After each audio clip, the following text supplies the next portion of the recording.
travels east to Salsdun. She is to be his. He's evil, a sorcerer who can summon demons. You alone have stood up to their god. And what are you? Thief! It is said that they are deceivers. They murder people in the night. Steal my daughter back.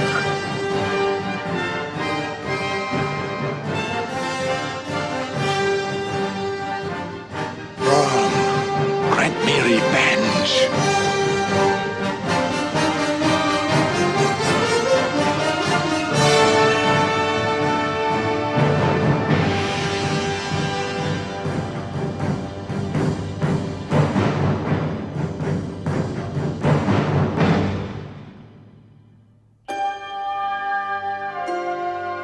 I was operating on my own, and I invited a young fellow named Ed Summer to see an early cut of a film called Pumping Iron.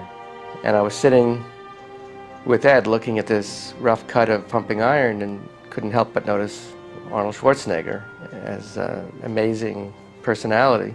And I said there must be something that would be right for him as a movie vehicle. And Ed immediately turned and said, well, Conan, of course. So he took me to his comic book store and showed me the world of Frank Frazetta and the world of Conan, which at that point I was not familiar with. And that started me on a journey, first to get the rights, and at the same time meeting Arnold, and together we spent close to 5 years trying to get the film set up. When Ed Pressman came to me with the project, I have barely even heard of Conan, because we in Europe were much more familiar with other kind of comic book characters. But then when he sent me the comic books and when he showed me all Robert E. Howard's work and Frank Frazetta's paintings and drawings and his interpretation of the look of Conan, I was fascinated by that and fell in love with the project and with the idea. But then, of course, it was then a long road from 1977 to the time we actually rolled the camera. The first script was written by Ed Summer and by Roy Thomas, who was one of the writers at Marvel Comics. They wrote a very interesting and compelling story that could have been the basis of the movie. And ultimately, what got the project really moving was Oliver's script. I had met Oliver Stone through his agent, Ron Mardigian at William Morris, and he showed me the script for Platoon, which was a remarkable script, and it was evident that he had the talent, and he also had the interest of creating the first Conan movie. The draft I wrote, Conan, the first one, I always undertook it as one of 12. You know, I always thought there'd be like 12 movies, but unfortunately, I feel the producers of the movie misunderstood the real goal, and that they sold it short. And Arnold should have come back every year or 2 years like James Bond and done one. Oliver's script was like Dante's Inferno. It was hell on earth, and it was a remarkable conception of what the Conan movie could be. I had a lot of mutants, a lot of animals. I was into DNA cloning, all that stuff a long time ago. I mean, it made sense, right? I never was able to realize it on film, that vision. I saw armies of 40, 50,000 mutants coming at each other, you know. Oliver always wanted to direct, so we, at one point, had the idea that Oliver would co-direct with a special effects expert named Joe Alves, who had done Jaws. We spent a lot of time talking with different directors. We talked to Alan Parker. We spent a lot of time with Ridley Scott.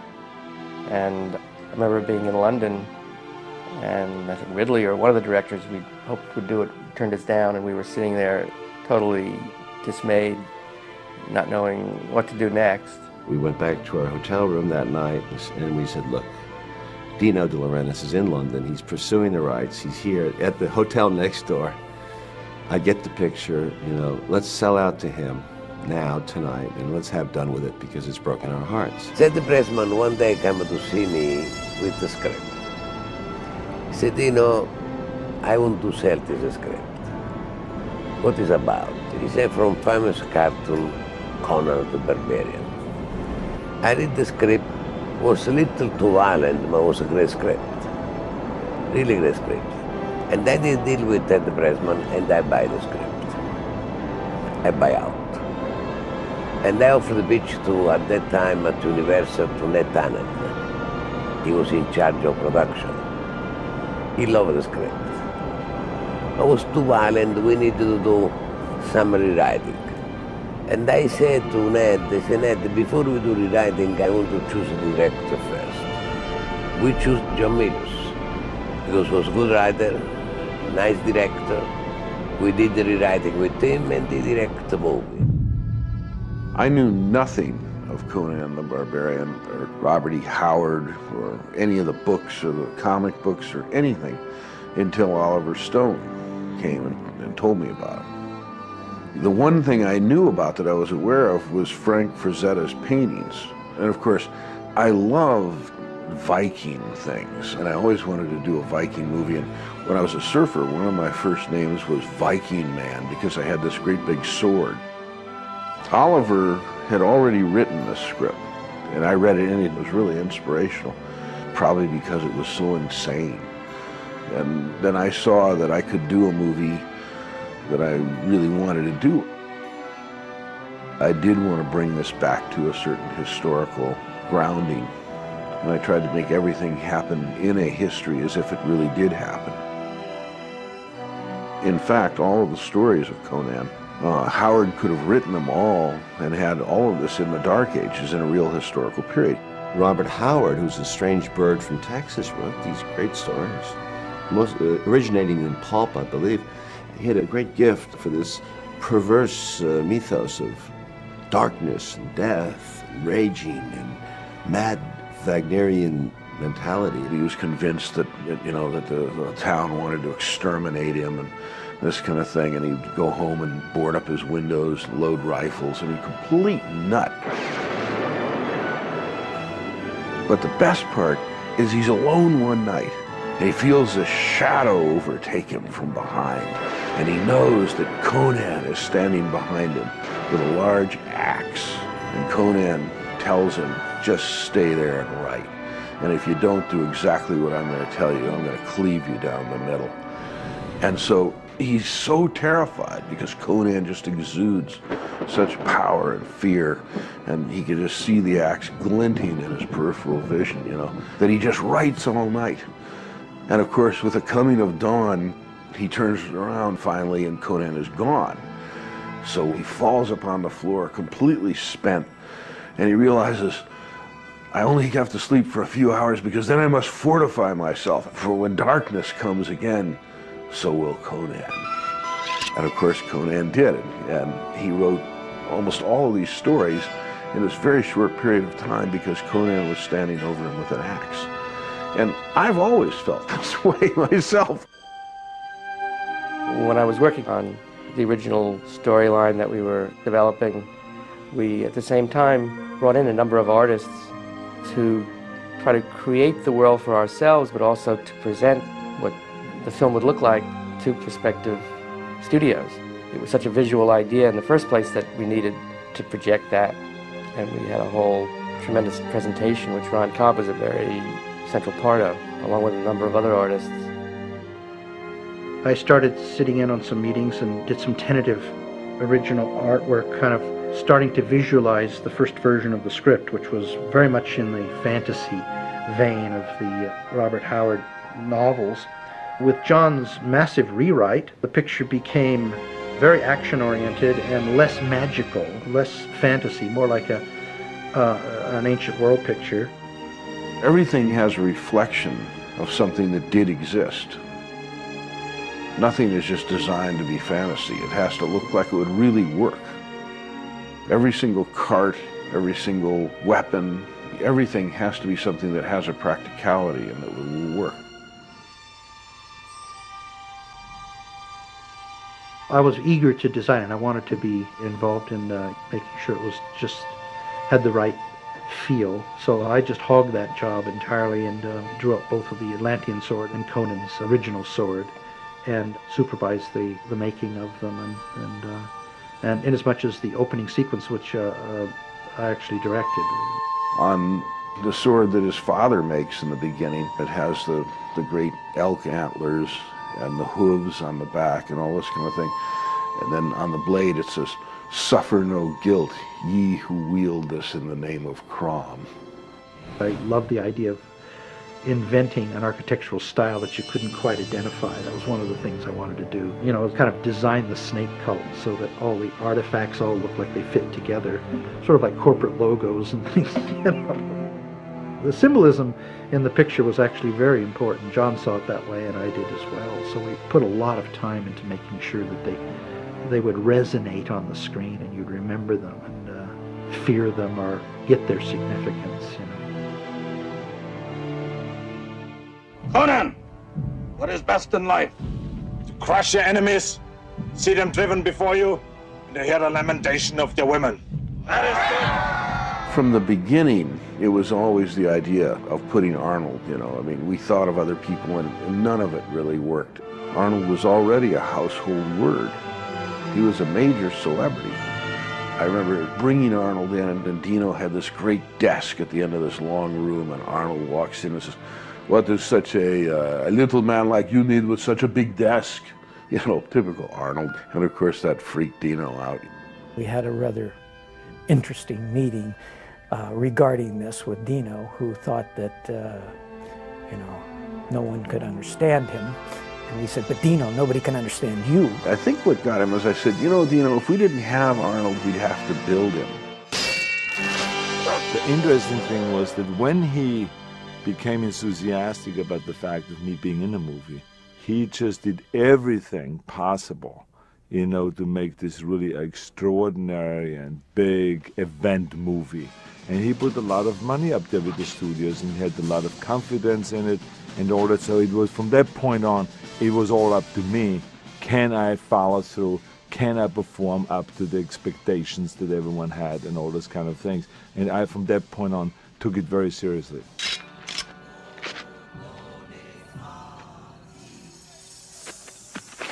I saw all that jazz, and I saw her dance, the erotica dance, and I said, "That is a Valkyrie. If ever there's been a Valkyrie on Earth, it is that woman. That's a Valkyrie, and we must find who that woman is." I knew nothing about the movie. I knew nothing about the Conan comics. I had no script. I went in there, it was basically a meeting. And John Milius, I remember, said, "Do you want to jump on the end of a tornado and go for a ride?" He's probably the grandest storyteller of all times. So the hours that we spent together was him basically explaining the character and the story. John, to me, working with him for the months we were together, always made me laugh because the characters are the people. And he's looking for the person that is the person. And I think he goes, your face is right, your stature is right, your athletic ability is right. Who are you? I am Subutai, thief and archer. I am Hakenian. We said, this character should be like Jerry Lopez. And he was a very good friend of mine, my surfing buddy and everything, and never acted. And so we read some people. And I remember I read this one kid who was pretty good in some movie, and he read very well. And the agent wanted some ungodly amount of money for him. And so I said, the hell with that. And I read some other people that weren't good, and I said, well, everybody we like him because they kind of remind you of Jerry Lopez. Why don't we just go get Jerry? He'll be able to do it. And so we did. And we tested Jerry, and he tested pretty well. And even Dino was quite surprised. Long before I first read the script, I had been a Robert E. Howard fan and had read most of the Conan books and you know, most of his other stories as well. And when John said he was going to possibly do this project, we spent a lot of time together discussing all the stuff about the historical things that the characters were patterned after and stuff like that. For instance, my character in Conan, Subutai, was patterned after one of Genghis Khan's Mongol generals. So John Milius and I both did quite a bit of reading on the Mongols. Steel isn't strong, boy. Flesh is stronger. I really thought that it would be neat to make him look like a race that had disappeared. To have this great James Earl Jones face and then have these stark blue eyes, you know. And straight hair so that he would really look like he was part of a migration of a race that had died out. Some superior kind of early Atlantean type of character. And that's the way he sort of played, like he is the last of his race, you know, and that he knows more than them and everything, but his race is weakening and this other race is coming in. People tend to have fun with villains and it destroys the credibility. You take Thulsa Doom or Darth Vader, have fun with them, I think it's a big mistake. And what you must do, though, is hire somebody who is essentially a gentle human being, a bear like myself, you know, who I don't represent evil in the media, certainly, but and then have me do that dialogue. They shall all drown in lakes of blood. Now they will know why they are afraid of the dark. Now they will learn why they fear the night. I think in John Milius's case with Thulsa Doom, he researched all the evil men of history, and it sort of put them all in one voice. What daring! What outrageousness! What insolence! What arrogance!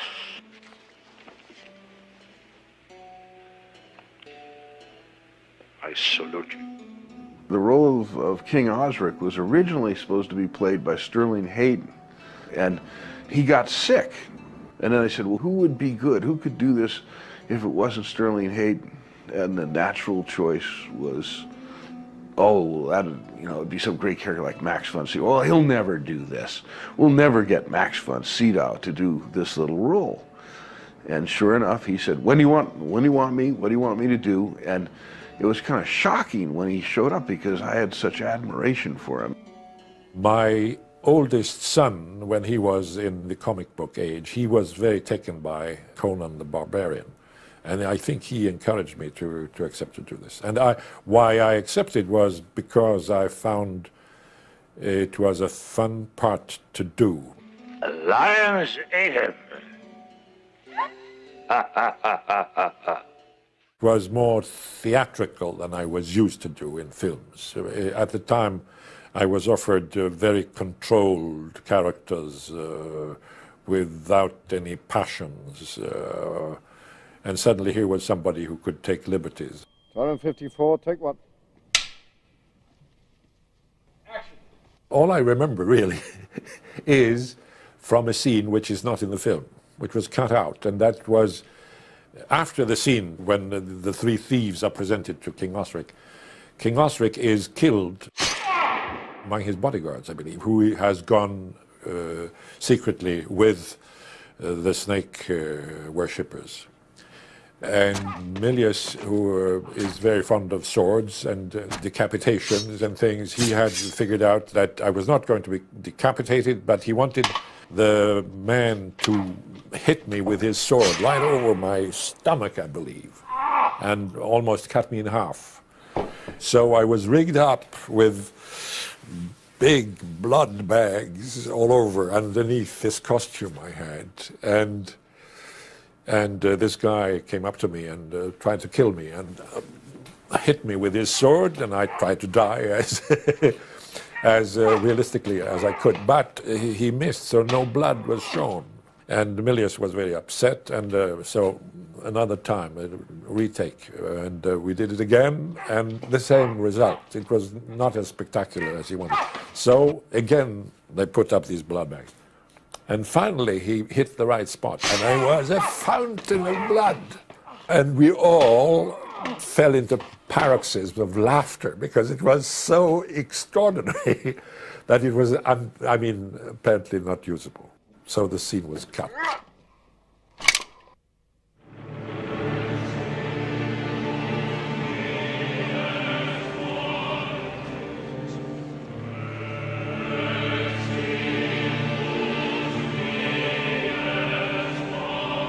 We needed some great big people.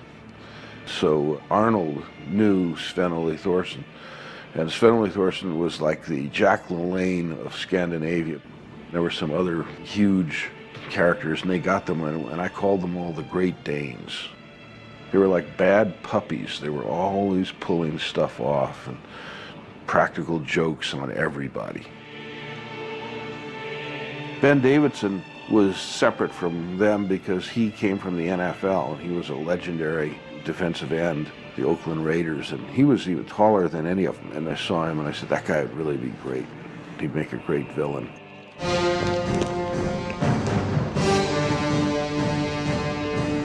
You.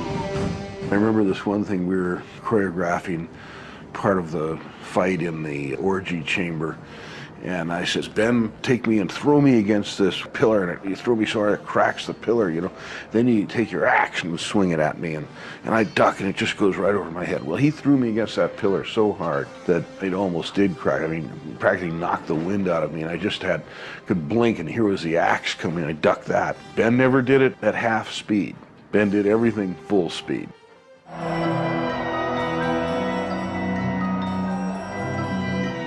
Valerie Quinescent came from Willard Hike, really, who'd made a movie called French Postcards. And I had met her, I think, when he was making that movie. And then she came in and read, and she was very good. She read very well as the princess. She was even a very troubled sort, you know, and with a certain kind of sensuality and sort of innocence. And she's quite good. Hey! I'm a wizard, mind you.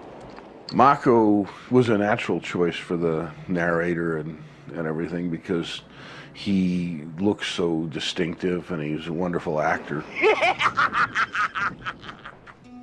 I did something no actor can do.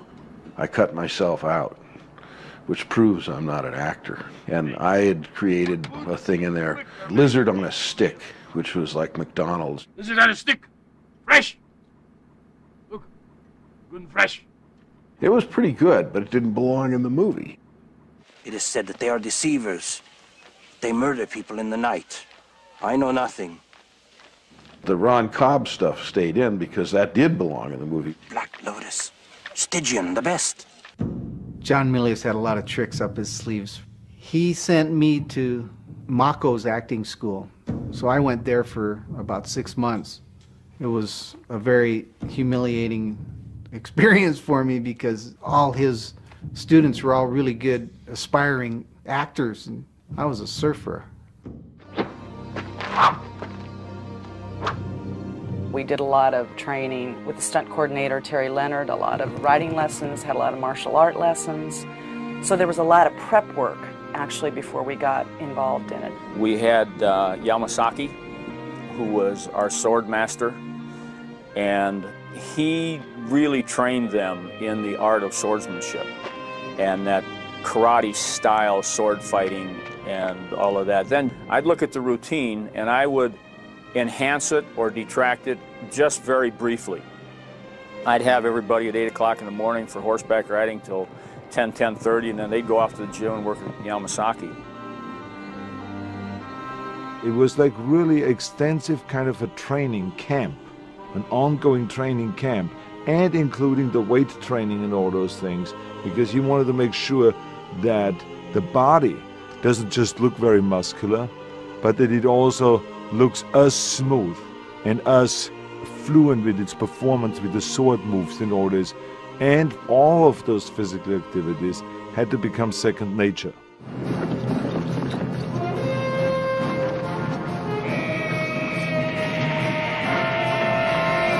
Every fight scene in the movie were approached pretty much the same way, which was that first we read what was on a page, and then we talked to the director and listened to him very carefully of what he would like to see, and add and put other dimensions to that scene that maybe is not on the page, so we could ask questions about the fight scene.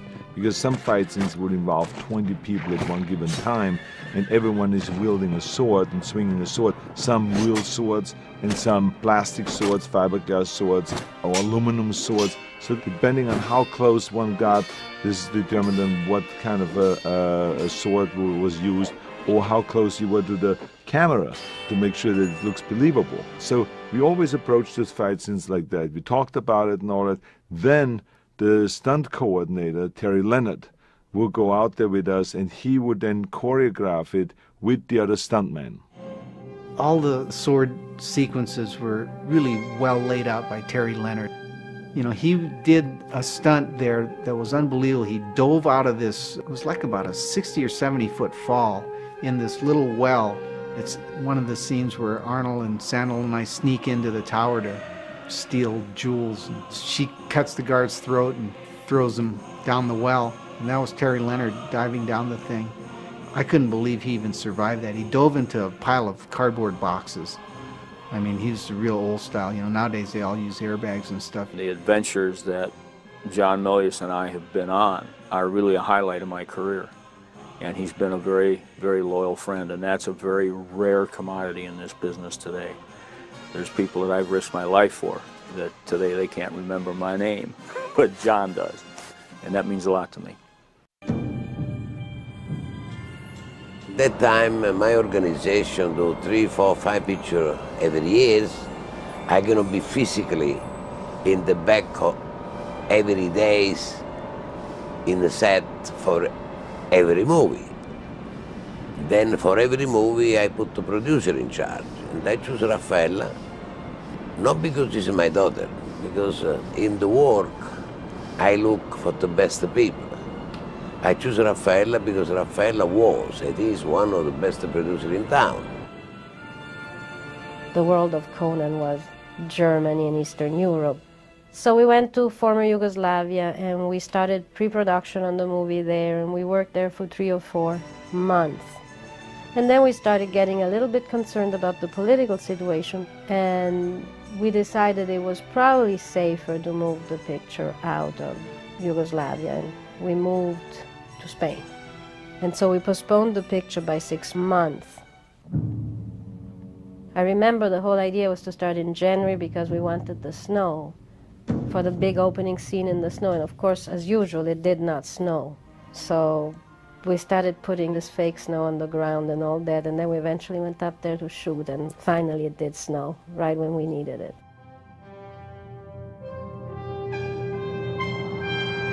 I always thought that a screenplay should open with something very dramatic, you know, with either dramatic idea or dramatic vision. And there's nothing like a village being wiped out to open a movie.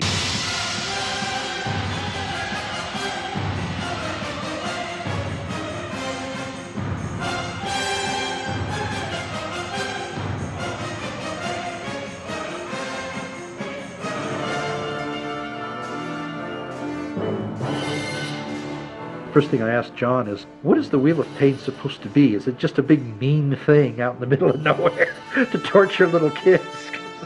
John kind of wrote it as though it was just a big mean thing, and I suggest that we at least cynically pretend that it's there for a purpose, that it grinds grain or something. So I designed the thing to echo some Scandinavian Viking ship carvings and do it all in wood, and looked just great. But I think the biggest problem we had was that it was so well balanced that when Arnold tried to get on to actually push the thing, it just instantly spun, and the next spoke came around and hit him in the back of the head. You know, it's like there was no effort at all to push it. You know, so for a while there, we actually had to have part of the crew, you know, on the other side of the wheel, out of the shot, pushing against Arnold, so that it would look like it was hard to push. Not only did I have nothing on, but they had the wind machine on, the most powerful wind machines. They were like 10 feet high.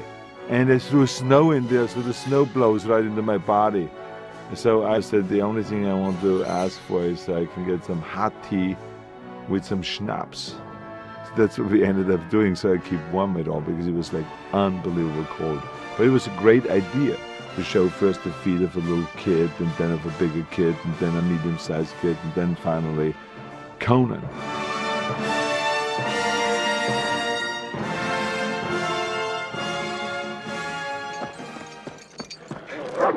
The first couple days of shooting were kind of anticlimactic because the training had been so intense that by the time we got to really shooting, it was pretty easy, you know. Arnold tells a story about the wolves really chasing him, and they really were, because I don't think those dogs were very well trained. They attacked their own master several times while we were there. So we did the scene, and I ran. And the first time we shot it without those wolves, and the second time we shot it with it. And sure enough, everything that could go wrong went wrong.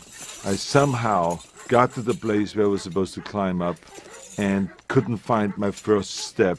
And the next thing I knew was this wolf jumping on my back, ripping me down from the top of the rock, and I'm falling down and injure myself. And the front of this animal was right in my face like this, just totally. And the animal trainer was luckily right there on top of it, pulling it away and stuff like that. So these were the first few stitches.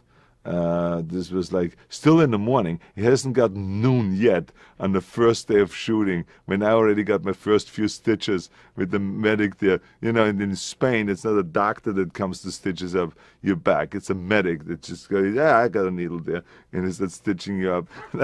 I'm sitting there the first day of shooting. So it was quite an interesting beginning, I would say. And then I remember the thing where Arnold did fall down the rocks, and he looks and he's bleeding, and he says, "I'm bleeding." And I said, "Yeah, look, it looks great. Don't touch it, you know." And he says, he goes, but I'm bleeding, you know. And I said, the pain is only momentary, but the film is eternal. Pain is temporary, but movies are forever. He says, this movie will be forever. There was one accident that was very, very bad for me, where my index finger got severed. It was in the battle sequence when we were inside the castle, and we were under a time limit, and I was working with an extra. Probably should have been a stuntman in that routine. And as I remember, the guy did the wrong move, which was called a parry, and his sword slid down and then cut my index finger. It was unfortunate. She cut her finger pretty bad, and they had to take her to the hospital and get sewed up and everything. But the concept of making an action film with major stars, there's always that element of risk. You try and wring out all the options that you have and try and make it perfectly safe, but every once in a while somebody's going to get nicked. John Milius, instead of saying, "Oh my God, are you all right?" I remember him saying, "Valeria would never let that happen again."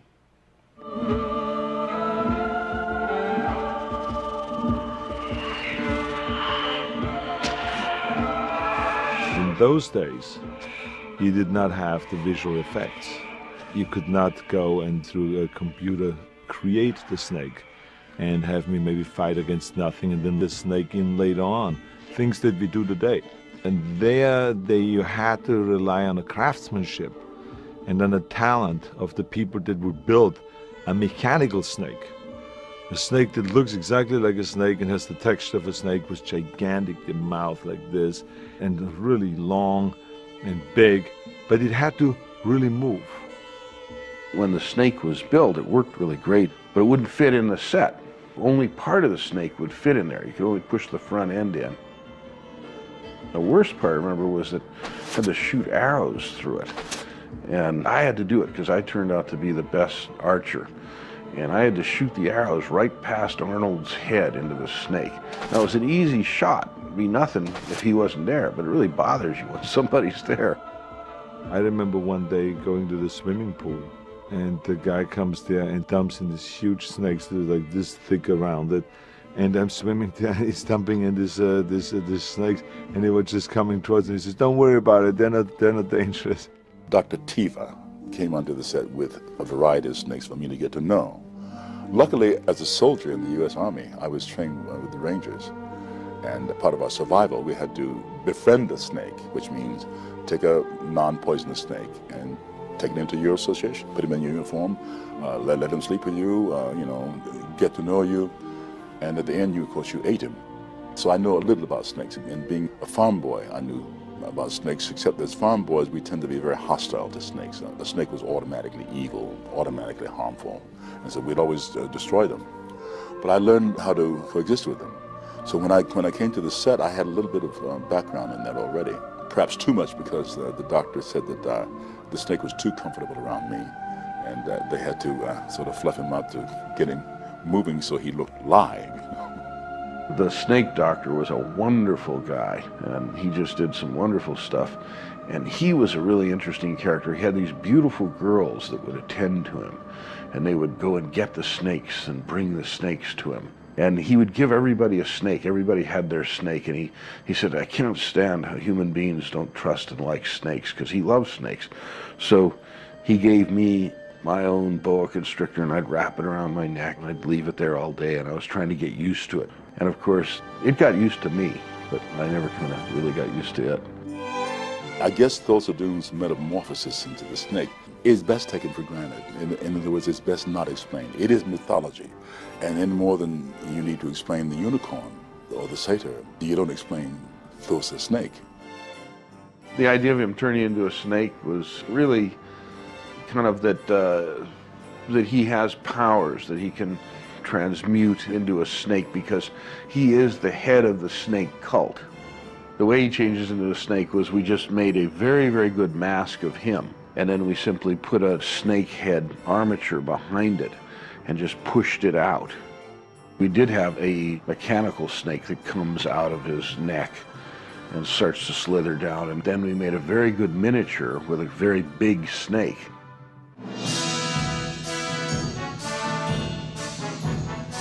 The temple on the mountain was the largest set piece in the picture and the one I was most proud of. We worked on the design of that for a long time. I found the mountain, surveyed it, and we got it up as high as we could. John wanted it even higher, but it was going to be almost impossible. It was a big outdoor set. It had to be reinforced to hold 1,500 extras. We didn't have the materials probably we should have had. We did have a construction foreman, Aldo Puccini. He would go out on the ground and he would draw a circle and he would put down a stake and he'd say that's where it's going to be and it's going to start here and it's going to end here, and he'd just start building. There was no plans. It had sketches and drawings, but nothing else. We love that scene of the crucifixion because it's the reverse of the real crucifixion, you know, where the real crucifixion is Christ is up there and he wonders if God has forsaken him and he's helpless, and the Roman comes up and sticks him with the lance and everything and says, "There, where is your God now?" And of course what happens to Arnold is a complete opposite. It's so un-Christ-like, is that this vulture lands on him and starts picking at his wounds. The gods, in fact, are insulting him. Crom has deserted him. And what does he do? He does what is so great in R.E. Howard and so great in Conan always. He bites the vulture. He has nothing left but his teeth, and he bites the vulture and kills it and spits it out in defiance. There was actually a real vulture leaning over to me, but then pulling back, and then we picked it up by putting this vulture that just died mysteriously, and I bit into that neck. And the reason why I remembered it very carefully was because right after that, the medics always ran up to me and gave me something to gargle with because of the danger of getting really, really sick because of this being still a real thing, you know, except it was now stuffed and all that, but I mean, just very primitively done. He said you were a wizard. Did the gods owe you any favors? When we did the scene where I'm suspended and I'm basically dead, and then they had to bring me back to life, and they had to put all those different symbols on my body, the makeup department, I think, did an extraordinary job there. I was always influenced by the Japanese cinema. Painting his face is directly stolen because it came from Kobayashi, Hoichi the Earless. And in Hoichi the Earless, these spirits are going to come and they paint his face and do incantations, but they forget his ears and they rip his ears off. So we decided to paint his face and that these spirits were going to come. And of course we painted his ears too, and his hands. And the whole idea of that is to show her that she is going to fight them. And she, by fighting them, knows she will drive them off, but she knows she'll pay a price. For me, it was, of course, not that difficult at all because I was just lying there. I remember I was lying there on that beach, and these guys were all crawling around me and doing their painting and stuff like that. I fell asleep because it was just so soothing. It was like getting a massage on a beach or something like that. So this was the least difficult moment of my making of Conan.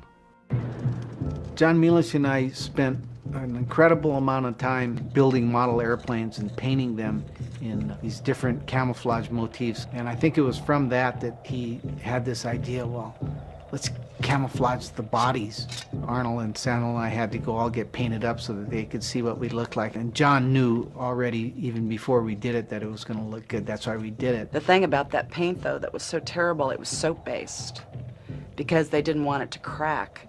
So it itched. You would have this on and your skin would just, oh. As I remember in one of the hotels we were staying in, a day of shooting in that war paint, and we couldn't wash it off. There was no water. So we had to sleep in it. The real hidden truth of the cult of Set, of the cult of Thulsa Doom, was that they were cannibals, and that they were eating human beings and tasting of the most forbidden fruit.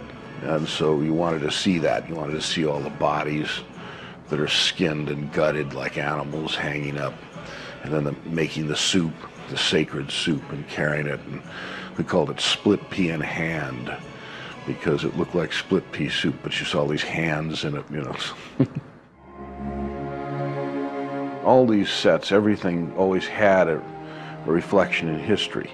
And so the Stonehenge, there were many all over Europe. There were these temples that were built with rocks on top of one another, especially in circles like that and everything. So Ron wanted to do that. And what was really quite amazing was how quickly they did it. We reshaped the desert to build two huge sand hills. You know, the big Stonehenge boulders were all styrofoam and with fiberglass coatings, and it was right on the money. It was exactly what we needed to stage the whole in sequence in.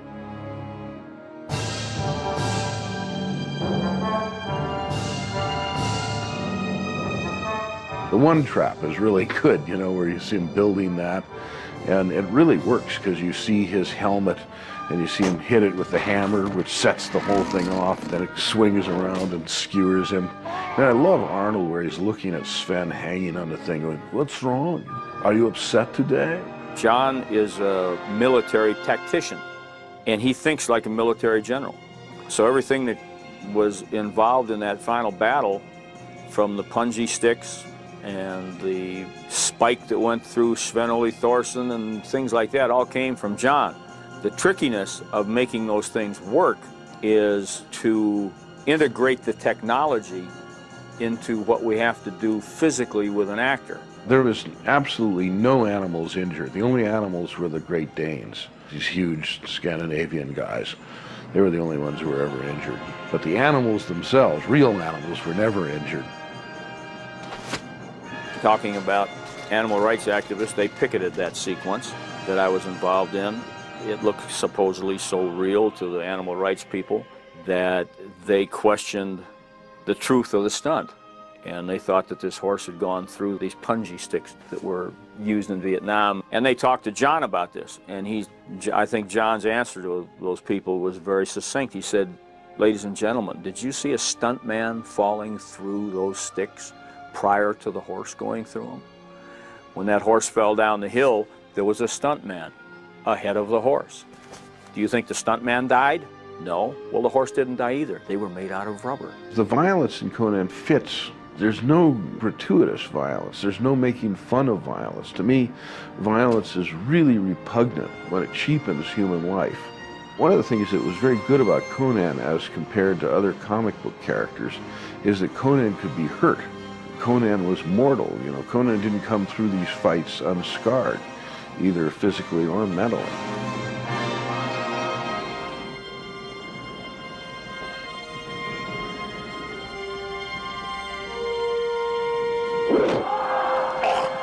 He wore a specific harness, protected him from the ear to the shoulder, because I was supposed to hack on the beginning of the neck.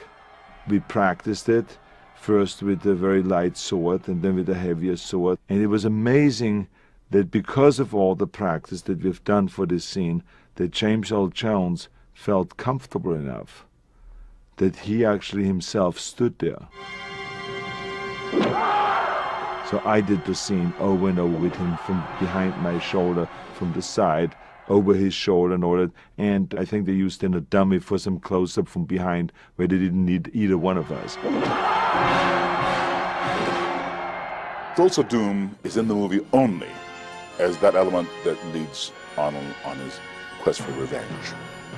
And until Arnold gets underway, he is only focused on revenge. That's all he thinks about.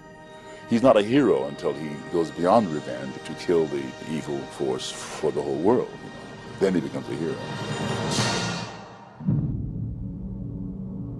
The idea was always going to give you a hint that this was going to be more than one movie. It should have been the beginning of the trilogy.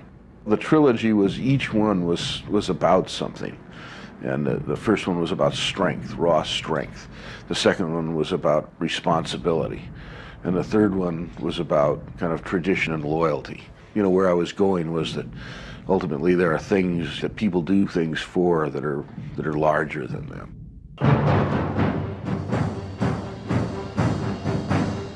John wanted Basil to do the score from the very beginning. And we had some discussions with Dino and some of the other people about having Ennio Morricone do it. But John insisted that it was something that Basil could do. From the time that I was set to write the music from Conan until I recorded it was probably a period of a year. At that point, before John went off to Spain to start shooting, he had requested that I come up with several thematic concepts for the film. And these aren't finished pieces of music by any stretch of the imagination. Sometimes there are no more than 8 measures of music, a melody, a phrase. So he had the probably four major themes of the film, which he took off when he started shooting. Conan, however, had some very serious requirements in that you're dealing with prehistory. John always envisioned this thing taking place 10,000 years before recorded history. So what does that mean musically? So we explored the concepts of, we'll use antique instruments. But then we realized that isn't even far enough back. Medieval is, fairly modern compared to Conan. He knew he wanted it to be operatic. There was no question in his mind that because there was so little dialogue, that the music really had to carry a lot of the story. The Wheel of Pain sequence, basically I knew that we should incorporate a lot of metallic sounds and try to get some strange sense of another world. So I think we had a couple of chains and things like that going on. We incorporate this Chinese gong, which is made out of very precious metals, and we took a triangle beater and literally had the percussionist rake it across this thing. So as it hits the edges of these things, it makes this scraping sound, and that was the sound of the scrape. There's something about the funeral pyre that I think is eloquent. It's one of the smaller pieces in the film in terms of the size of the orchestra, and I think because of that there's an economy of force, but there's also a strident kind of quality to it because I needed fewer instruments to do a lot more. I had also had a dream the night before. My wife and my 2 daughters had gone to Florence, and I dreamt that they had died, and I had this whole image of death in a hooded thing with these ropes for a face, and I could remember every piece of it vividly. It's all part of why I wrote it the way I wrote it, because I wrote it the next morning. I was writing the orgy section of the film. It's just sort of the basic riff. And one day my daughter, who was studying recorder at school, walks in and she starts playing a counter melody to what I was doing on the piano. And I thought, this is really good. And I sort of wrote it down and put it on 8 French horns, what she was playing. As a surprise, I brought her out when we were recording that scene and had her sit on the podium, And I thought she'd be thrilled, and it was over. And I looked down at her and I said, well, Zoe, what did you think of that? She goes, well, you didn't get it right. She already had this concept that there's a way music's supposed to be, and if it isn't that, it doesn't matter. You put it on 20 French horns and it's not going to impress her. Conan was a chance to really speak with a very strong and hopefully unusual voice. I think it summed up everything I knew about music to that time, and also gave me a chance to say, this is my idea about what this is. The studio was very nervous because the movie was very violent. I mean, at the time we got an X 3 times before we finally got it to be an R-rated picture. In Vegas, at the sneak preview, we showed up at the theater, and like an hour and a half before the screening, there were lines around the block, you know, with all these guys, and there were all these bikers in leather and chain, and they were all waiting in line, and there were more people than there were seats in the theater. So we pulled another movie from another theater, and we showed the movie 3 times the same night. We had such a tremendous turnout that we had to bicycle the prints from one theater to another. I remember the greatest thing was to go in the theater at that moment that I knew everyone would love, that moment where natural selection has selected him, and he looks up from pushing the wheel of pain, and it's Arnold. People went nuts. We really knew when we showed that movie that we had a win on our hands. I became plugged in to a huge machinery, unlike anything that I ever expected in my career, that I would make such a big leap forward, and that this could be my chance to step out of my past, the bodybuilding past, and step into the national arena of show business. I often think of the review in Time magazine, which was very short, which called it Star Wars by a Psychopath. They completely dismissed it, you know, it's just claptrap of sword and sorcery and that kind of thing. And yet, it does seem to have an effect on people. I think that I look at it as, in my thing, I look at everything as a battle, because I always wanted to be a general. I never wanted to be a director, you know. And this was a large battle. This was a divisional-sized battle. And it was very carefully designed, conceived of, and executed with great skill and valor, and the battle was won.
Thank you. So it just shows this is the show that even when you work on a documentary about the making of Conan, there's injuries and danger involved. It never stops.